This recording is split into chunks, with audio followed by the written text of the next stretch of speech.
Hello दोस्तों, 14 जुलाई 2023 हमारे देश के लिए एक नया चैप्टर की शुरुआत है, क्योंकि इसरो ने 14 जुलाई 2:30 PM को अहमदाबाद के सतीश धवन स्पेस सेंटर से चंद्रयान 3 को लॉन्च किया है। मैं इसे हमारे देश के लिए एक नया चैप्टर की शुरुआत क्यों कह रहा हूँ, आप इस वीडियो के साथ जुड़े रहेंगे तो आपको पता चल जाएगा। और इस चंद्रयान 3 का मेन लक्ष्य है लूनर सरफेस पर सॉफ्ट लैंडिंग करना।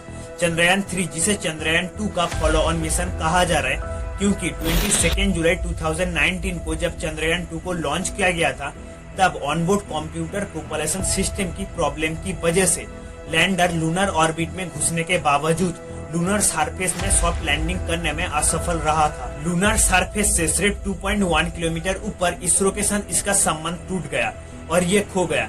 इसीलिए चंद्रयान 3 का मेन लक्ष्य है लूनर सरफेस पर सॉफ्ट लैंडिंग करना। अगर हमारा चंद्रयान 3 लूनर सरफेस पे सॉफ्ट लैंडिंग कर पाता है तो यूएस, चाइना, रशिया के बाद इंडिया चौथा एकमात्र ऐसा देश बन जाएगा।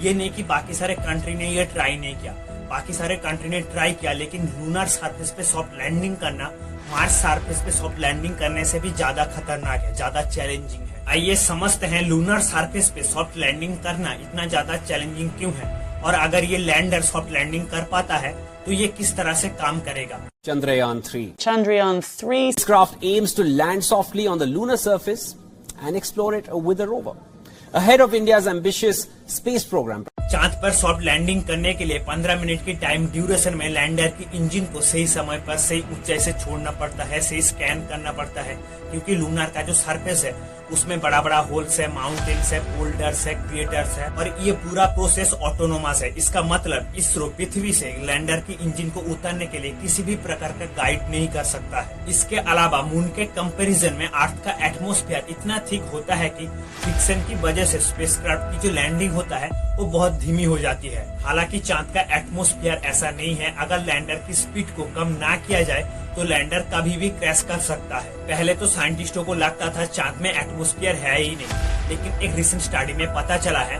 चांद के सरफेस से 10 किलोमीटर ऊपर तक आयनोस्फीयर की एक थिन लेयर है, जिसमें कुछ केमिकल कंपोनेंट्स एग्जिस्ट करता है, लेकिन इसका कोई प्रूफ या पुख्ता सबूत नहीं है। अगर लैंडर ये सब कुछ कर लेता है तो लैंडर के लिए अगला चैलेंज हो सकता है चांद पर जो डस्ट है, और जब लैंडर लूनर सरफेस को टच करेगा उस समय तेजी से लैंडर का थ्रस्टर चांद पर जो डस्ट है उसे उड़ा सकता है, और ये डस्ट कैमरे का जो लेंस है उसे ऑब्सक्योर कर सकता है। और इस डस्ट की वजह से अपोलो 15 की तरह अपोलो मिशन को भी दिक्कत का सामना करना पड़ा था। अगर ये भी हो जाए तो चांद पर सॉफ्ट लैंडिंग करने के लिए ऑनबोर्ड कंप्यूटर को क्विक डिसीजन लेना पड़ेगा, क्योंकि चांद का कोई डिजिटल मैप नहीं है। आप बात करते हैं ये चंद्रयान 3 क्या क्या कैरी कर रही है और ये सब कुछ किस तरीके से काम करता है। कुल मिला के इस चंद्रयान 3 का वजन है 3900 kg, और इस चंद्रयान 3 में है पहला radio anatomy of moon bound hyper sensitive atmosphere and ionosphere, दूसरा चंद्रा सरफेस थर्मोलॉजिकल एक्सपेरिमेंट,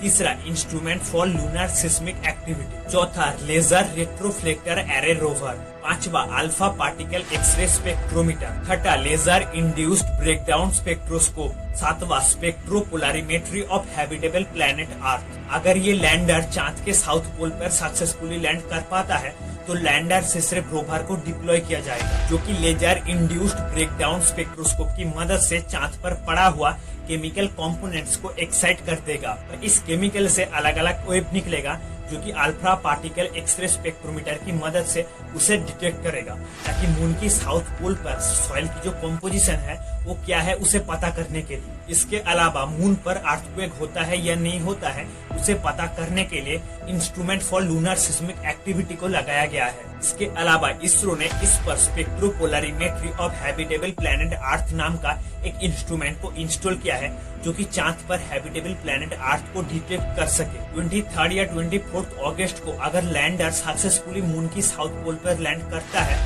तो अर्थ की क्रिएशन के बारे में जानने वाला इंडिया एकमात्र ऐसा देश बन जाएगा, क्योंकि वहीं पर ही आइस की मॉलिक्यूल में पानी मिला है। फिलहाल इसमें आप लोगों का क्या राय है कमेंट सेक्शन में बताइए। फिर मिलते हैं अगली वीडियो में।